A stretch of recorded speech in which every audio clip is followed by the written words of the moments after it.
The collapse of healthcare systems, the spread of preventable diseases, and the deterioration of medical infrastructure have further deepened humanitarian emergency. The crisis' regional impact is equally severe as neighboring countries are struggling with overstretched social services due to the growing refugee crisis. This situation demands urgent regional and global intervention. Any discussion of the humanitarian crisis in Sudan must acknowledge that this is a man-made disaster. It is deeply regrettable that the dire humanitarian situation in Sudan stems from a political crisis that has escalated into prolonged and senseless armed conflict. The obstruction of humanitarian access by parties to the conflict is simply unacceptable. We call upon all involved to facilitate unrestricted access for humanitarian convoys and healthcare workers and to allow the resumption of agricultural activity in areas under their control. Your Excellencies, our presence here today reaffirms our unwavering solidarity with the people of Sudan. It is incumbent upon all of us, member states and people of goodwill, alike to support ongoing efforts towards a peaceful resolution while addressing the urgent humanitarian needs of those affected by this conflict, especially women and children. Only through collective commitment and decisive action can we help restore stability and hope for a peaceful future in Sudan.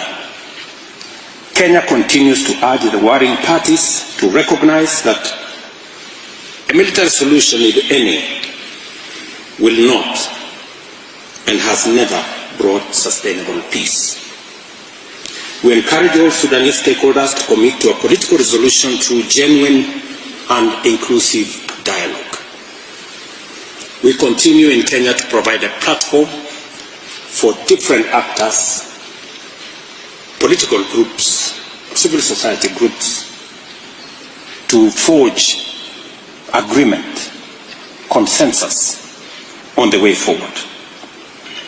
And as a steadfast advocate for peace, Kenya, alongside IGAD, remains fully prepared to support and facilitate efforts towards a negotiated settlement. It is also imperative that we work together to alleviate the suffering of our Sudanese brothers and sisters. At the Humanitarian Pledging Conference for Sudan held in Paris in April 2024, Kenya pledged $1 million to support humanitarian efforts in Sudan. I am pleased to reaffirm that Kenya will fulfill this pledge with an additional $1 million to demonstrate our support for the Sudanese people. Finally, we urge all external actors supporting the warring parties to refrain from actions that further endanger the lives and future of the Sudanese people. As members of the African Union and the United Nations, we must uphold the fundamental principles of respect for territorial integrity, national sovereignty, and good neighborliness in our pursuit for lasting peace and stability in the Sudan. I thank you for your attention. Thank you, Your Excellency, for your thoughtful remarks. Next, we are privileged to hear from His Excellency Sheikh Shahbout bin Nahyan Al Nahyan. His commitment to humanitarian efforts has been unwavering, and we look forward to his valuable insights and contributions to this critical dialogue. The second is on the election for the chairperson of the African Union Commission. As you are aware, the election of the chairperson of the African Union Commission is scheduled to take place on Saturday, 15th February 2025, at the AU headquarters in Addis Ababa, Ethiopia. Kenya has fronted a candidate in the person of the Right Honorable Raila Amolo Odinga, AGH, former Prime Minister of the Republic of Kenya. From the onset, honorable members, I take this opportunity to wish the Right Honorable Raila Odinga success in the election. I have previously worked with the Honorable Raila Odinga both here in Parliament as well as in the Cabinet over the last 2 decades, and I'm convinced that in Raila Odinga, Africa will have a great and visionary leader as we gear up to the actualization of the African Union Agenda 2063. Certainly a win for the Honorable Raila Odinga will be a win not only for the country and Africa, but also for the larger international fraternity, given his proven track record on human rights, democracy, and integration. As the National Assembly, and following a request from the Minister of Foreign Affairs, we have a delegation of 4 members traveling to Addis Ababa in solidarity with the Kenya candidate.